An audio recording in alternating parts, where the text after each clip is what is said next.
Hey up! Seems like ages since I last saw thee. What's that? What have I been up to? This and that. Had a new sign done. You might have noticed it as you came in. Cost an arm and a leg, that. Lucky it weren't mine though, eh?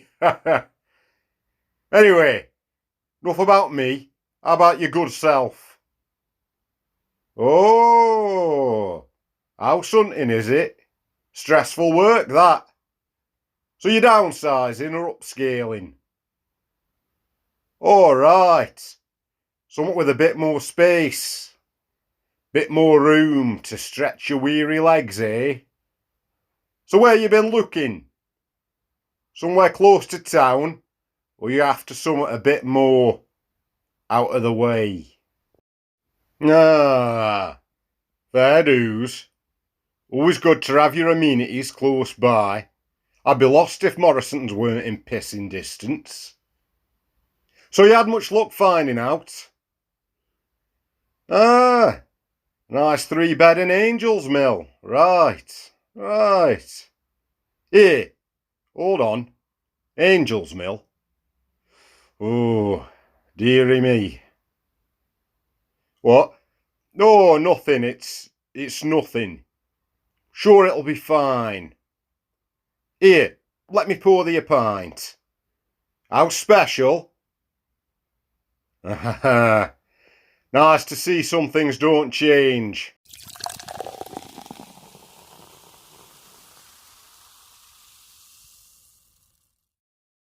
There you go. Have a nice sip on that. Good as you remember, eh? Good. You ever been to a place that just seems a bit off? Can't put your finger on what it is, but it's there, scratching away at the back of your mind, warning you to stay away.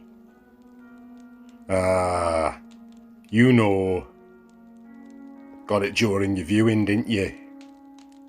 Nice house, spacious, going for a song. But the estate agent's a bit cagey. What's that? She looked a bit nervous. Ah, I bet she did. Not the easiest gig selling an house in Angel's Mill. It's a dark town. Cursed. Oh, it might look alright at first.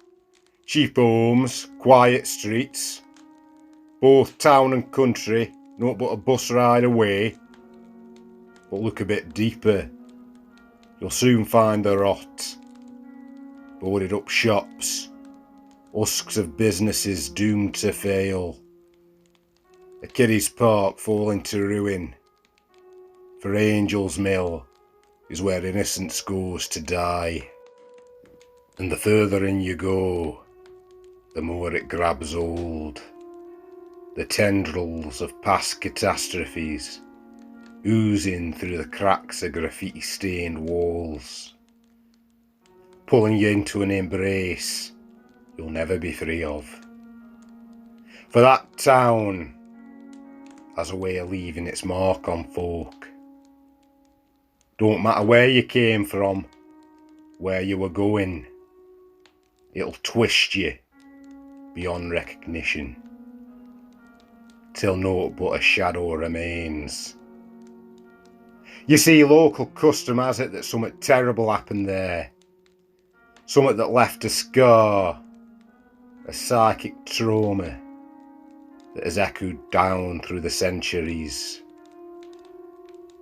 Back in 1644, during the height of the Civil War, Angel's Mill would play host to a series of strange and tragic events.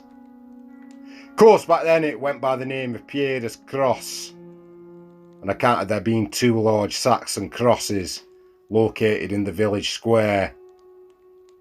Right big buggers they were, carved from solid granite. They were said to have been raised to commemorate King Pierre of Mercia's conversion to Christianity back in the 6th century. At least that's the theory. No one really knows. Now, back then Pepys Cross were but a small farming community. Such was its relative obscurity, it had been more or less untouched by the war.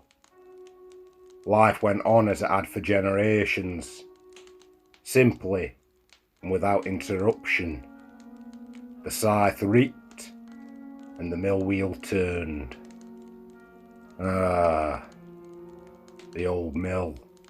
The cruel irony of it all, that the life's blood of the village would prove to be its poison. But I get ahead of myself. Here, looks like you're empty. Another? Thought as much.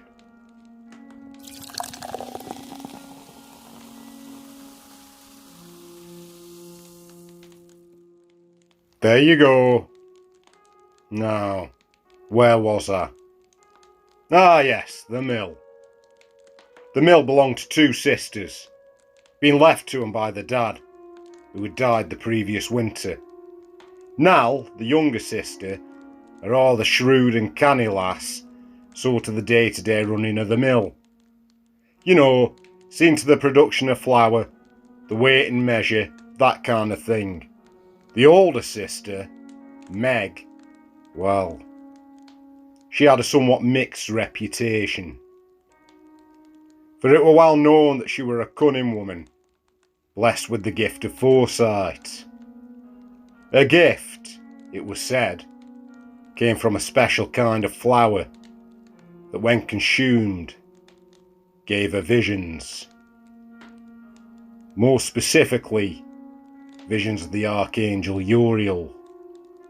Each day she would bake a fresh loaf using but a pinch of this special flour. She'd eat it and then sit spinning yarn, the archangel at her side, whispering the secrets of things to come. Of course, her gift garnered much attention. Many were the folk who go to her, seeking counsel, a glimpse into their future. But as you can well imagine, not all of the attention were welcome. And so it were that one day, a farmer by the name of Jonah Akeswill paid her a visit. He were a greedy man, were Jonah, and he wanted the mill. So he asked Meg, "Will thy sister Nell be wed to my son?"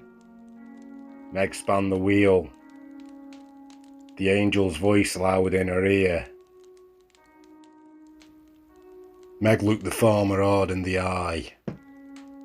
"No, thou art possessed of false intentions." Go figure. Jonah weren't exactly happy with that reply. So that night, he made his way to the Sun in Splendour tavern. A dive, even by the standards of the day. For it were known, a man of black repute was a regular patron. Obadiah Talbot, witch finder. On hearing the farmer's account, Obadiah made all haste to the mill, denounced Meg as a witch, and before the sun were up, she were being put to the test. The pricking needle, the ducking stool. She were weighed, measured, and found wanting. Of course, at trial, Nell pleaded for her sister's life, implored the judge, the jury, and all assembled, but alas, to no avail. Meg were tried for the crime of witchcraft. Her body left to hang as an example. Nell were grief-stricken. Her sister, after all, was all she had. However, she weren't idle. She resolved to leave Pepys Cross and seek her fortunes elsewhere. But not before leaving a gift. Summat to remember her by. She set to baking, took the sacks of special flour, pouring every last bit into the mix. Enough bread for all those good souls who so bravely stood in her sister's defence. Then an hour before sunrise, she left the bread for the village to find, the baskets piled high by those two great stone crosses. Of what happened to her after that, history doesn't tell, for like a spirit in the mist, she disappears from all records.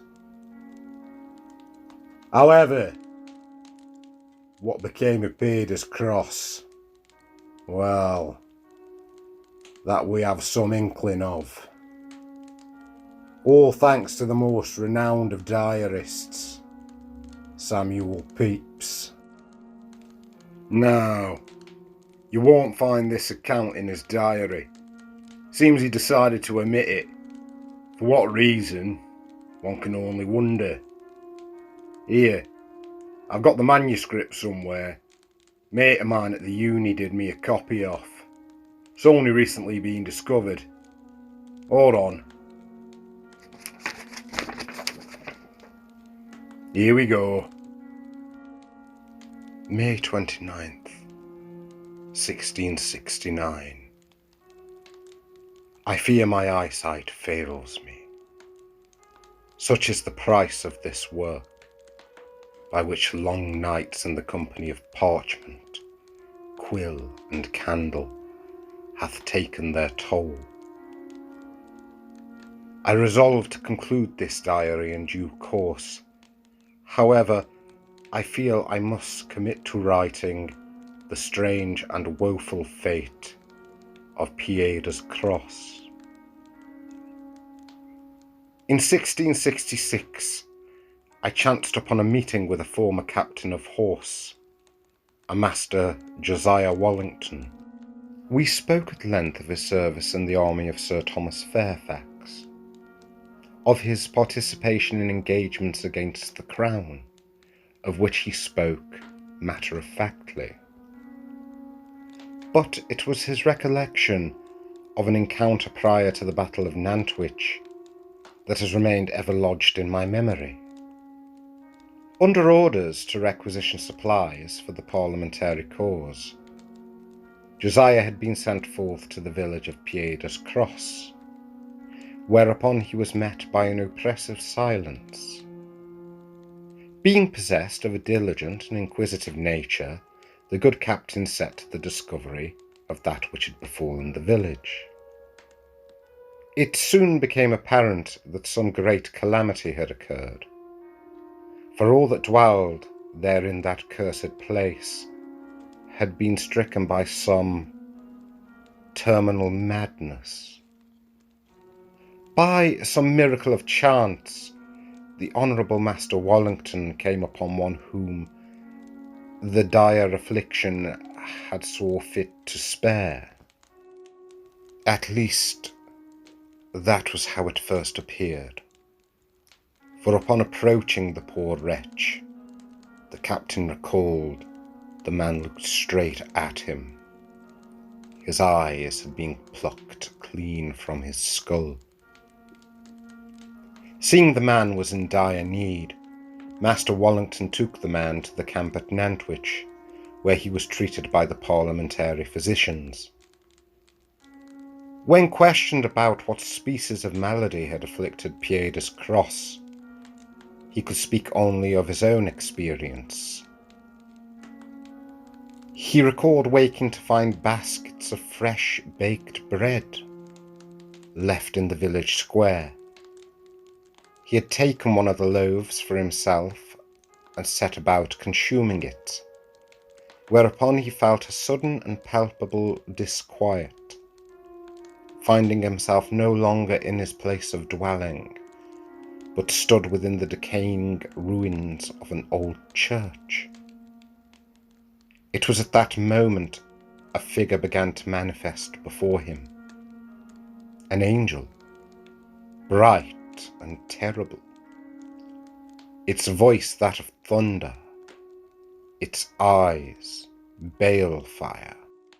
Such was this apparition's fearful countenance that the poor man, stricken by terror, could not avert his gaze. Unable to withstand such dreadful radiance, he tore out his eyes. Yet still the image remained, burnt forever on his soul. Little wonder then that Angel's Mill to this very day holds a cursed reputation.